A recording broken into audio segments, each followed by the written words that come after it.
નવસારી શહેરમાં રખડતા ઢોરનો આતંક યથાવત છે। રાત્રે પગપાળા જતી દાંડીવાડના વૃદ્ધાને ગાયે અડફેટે લેતા ગંભીર રીતે ઇજાગ્રસ્ત થયા।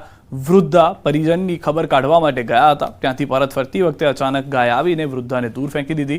વૃદ્ધાને નવસારીની ખાનગી હોસ્પિટલમાં સારવાર અર્થે ખસેડવામાં આવ્યા। મનપાની રખડતા ઢોર પકડવાની કામગીરી પર સવાલ ઉઠ્યા। મારી માંગ એટલી જ છે કે આપણે જે ઢોર બહાર રખડતા છે તેને પકડવાની મહાનગરપાલિકાને ખાસ નોંધ લે કે આવી વસ્તુ પાછી બીજે કોઈ સાથે નહીં થાય। વસો પોલીસ મથકમાંથી દારૂની બોટલો ચોરી કરતા પોલીસકર્મીને સજા ફટકારાઈ છે। ડ્રાઈવરની ફરજ બજાવતા પોલીસકર્મીએ પોલીસ સ્ટેશનમાંથી પકડાયેલા દારૂની 4135 બોટલોની ચોરી કરી હતી। ટુકડે ટુકડે દારૂની બોટલોની ચોરી કરી બુટલેગર કુલ 16,54,000 રૂપિયાનો દારૂ વેચ્યો હોવાનો ખુલાસો થયો છે। ત્યારે કોર્ટે આરોપી શબ્બીર ખાનને 2 વર્ષની સખત કેદની સજા અને 1 લાખનો દંડ ભરવાની સજા ફટકારી હતી। સુરતથી મહત્વના સમાચાર। ઓલપાડ તાલુકામાં જંગલી ડુક્કરનો ત્રાસ। ઓલપાડના સોંદલા ખારા ગામે ખેડૂત પર ડુક્કરનો હુમલો। પશુ ચરાવવા ગયેલા ખેડૂત પર ડુક્કરે હુમલો કર્યો છે। ડુક્કરે યુવક પર શરીરે બચકા ભરતા શરીરે ઈજા થતા હોસ્પિટલ ખાતે સારવાર અર્થે ખસેડાયા છે।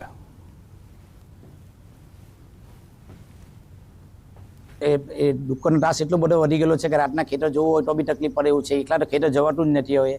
એટલે ડુક્કર માટે કોઈ સરકાર પગલાં લે, એના માટે પગલાં કોઈ લે સૂચિત તો સારું, નક્કી તો ખેતી કરવી અઘરી છે।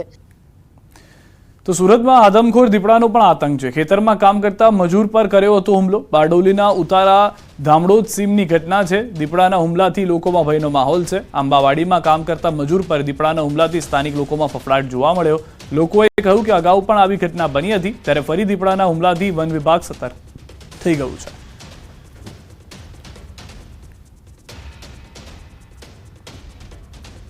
સુરતમાં રખડતા ઢોરનો આતંક। ઓલપાડના કીમ ગામમાં જામ્યું છે આંખલા યુદ્ધ। આંખલા યુદ્ધથી સ્થાનિક લોકોમાં ફફડાટ છે। રાત્રિ દરમિયાન આંખલા યુદ્ધ જામતા બૂમાબૂમ અને નાસભાગ મચી જાય છે। કીમ ગામના મુખ્ય માર્ગ રહેણાંક વિસ્તારમાં આંખલા યુદ્ધથી લોકોના શ્વાસ અદ્ધર છે। આંખલા યુદ્ધ જોતા રાહદારીઓ, વાહન ચાલકો થંભી ગયા હતા। થોડા સમય માટે દુકાનો બંધ કરી દેવી પડી હતી।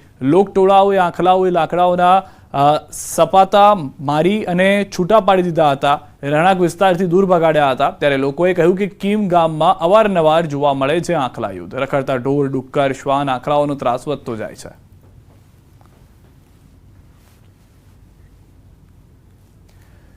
પાકિસ્તાનમાં ટામેટાની નિકાસ બંધ હોવાને કારણે ખેડૂતોને ભારે મુશ્કેલીનો સામનો કરવો પડી રહ્યો છે। ટામેટા પાકેલા હોવા છતાં ખેડૂતો તેમને ઉતારવા માટે તૈયાર નથી, કારણ કે તેમને યોગ્ય ભાવ મળતા નથી।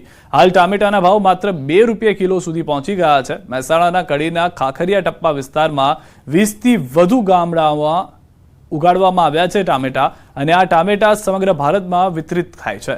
10 વર્ષ પહેલા પાકિસ્તાનમાં ટામેટાની નિકાસ થતી હતી, પરંતુ હવે તે બંધ છે। જો નિકાસ ફરી શરૂ થાય તો ખેડૂતોને વધુ સારી કિંમત મળી શકે છે। હાલમાં 26 કિલોના 1 કેરેટની કિંમત માત્ર 60 રૂપિયા છે, જે ખેડૂતને બિલકુલ પોસાય તેમ નથી। ખેડૂતોને ત્યાં જે મજૂર આવે છે તેની મજૂરી કરતાં પણ ખેડૂતોને હાલમાં ઓછા ભાવ મળી રહ્યા છે।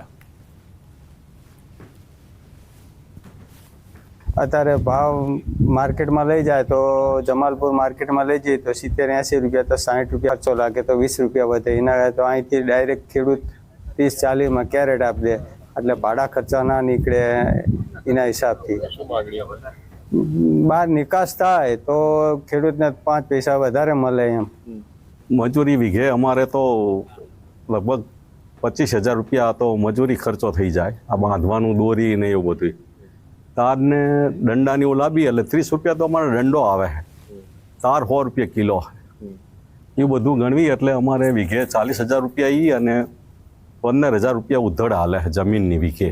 અમે જે વેણીને ઘરે લાવીએ અને જે ખર્ચો થાય એના કરતાં નીચા ભાવમાં માગે છે। ભાવ મળતા નથી પૂરા અને ખર્ચો વધી જાય છે, એટલે વેણવાનું બંધ કરી દીધું છે। અત્યારે ટામેટાનો શું ભાવ હશે?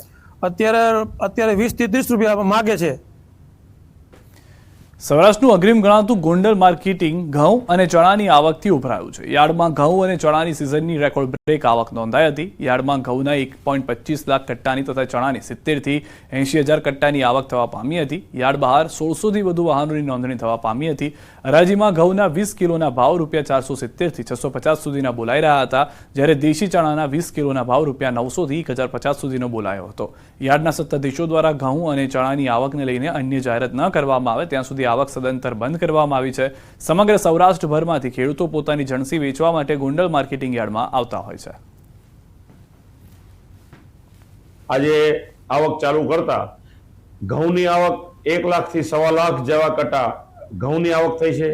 સાથોસાથ ચણા પણ, એમાં સફેદ ચણા, દેશી ચણા બંને મેળવી 70 થી 85,000 ગુણી ચણા પણ આવેલ છે. એટલે આખું માર્કેટિંગ યાર્ડ અત્યારે ફૂલ ભરાઈ ગયું છે. આવક ચાલુ છે, સાથોસાથ વેચાણ પણ ચાલુ છે. એટલે આગામી દિવસોમાં બધાનો સેલ થઈ જવાનો છે. પરંતુ માર્ચ એન્ડિંગની તારીખ 26 થી 31 સુધીની રજા આવતી હોય દરેક ખેડૂત મિત્રોને નમ્ર વિનંતી કે નવી જાહેરાત આપણા પોર્ટલ દ્વારા ન થાય ત્યાં સુધી ઘઉં અને ચણા અત્રે લઈને આવવા નહીં, એવી તમને બધાને વિનંતી કરવામાં આવે છે.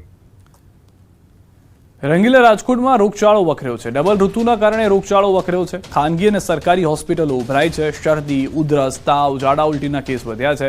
મનપા આરોગ્ય અધિકારી જયેશ વાકાણીએ કહ્યું, ડબલ ઋતુના અનુભવને કારણે રોગચાળો વકર્યો છે.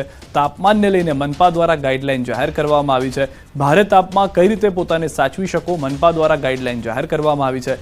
બાંધકામ સાઇટ પર શું ધ્યાન રાખવું તેની ગાઈડલાઈન જાહેર કરવામાં આવી છે.